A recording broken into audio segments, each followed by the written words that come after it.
My name is Lucy. It comes from a Latin root meaning light. I used to feel that I always had to embody that light, being good, pure, positive. I felt a lot of pressure growing up to be the good girl.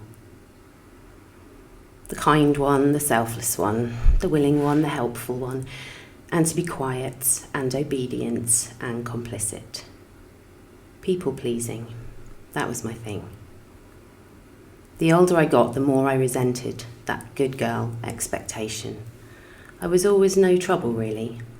And then in the next breath, I was too sensitive, too emotional, too needy, too opinionated. I just heard that I was too much. It wasn't really until my mid-30s that I started to realise that I was so used to staying small, so used to hiding and trying to fit the space allowed to me, I had become invisible.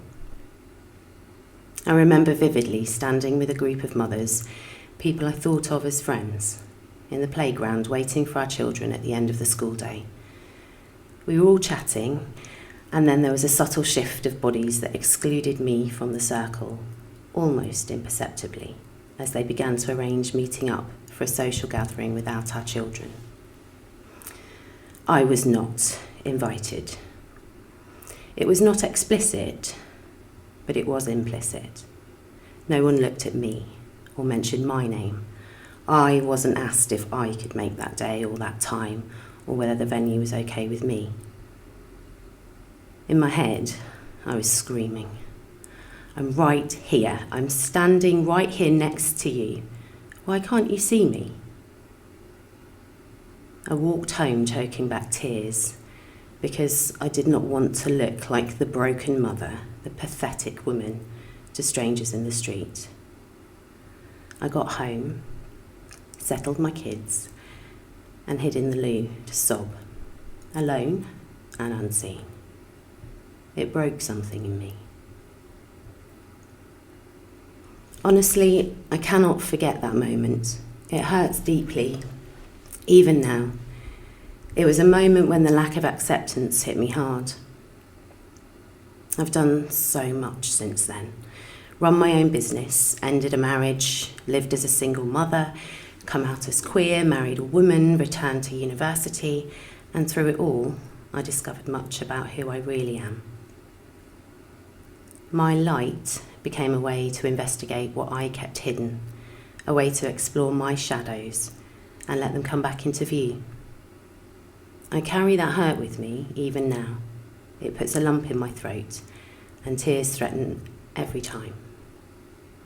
And yet it was the moment I woke up and saw that I had made myself invisible by trying to be the woman everyone else expected, not the woman I am. Of course they didn't see me, because I did not exist. I was a flimsy facsimile of a woman mother that I had concocted in an attempt to blend in. These days, I am unapologetic, unashamed. I do not hide who I am. Now there are others in my life who see me, fully illuminated, who see and love the ways in which I shine, and who embrace my shadows with me. I am not a one-dimensional facsimile any longer. I am a 360-degree woman with my own stories to tell. And I am lucky that I have loved ones who live those stories with me, hand in hand for the duration or walking alongside for a chapter or two.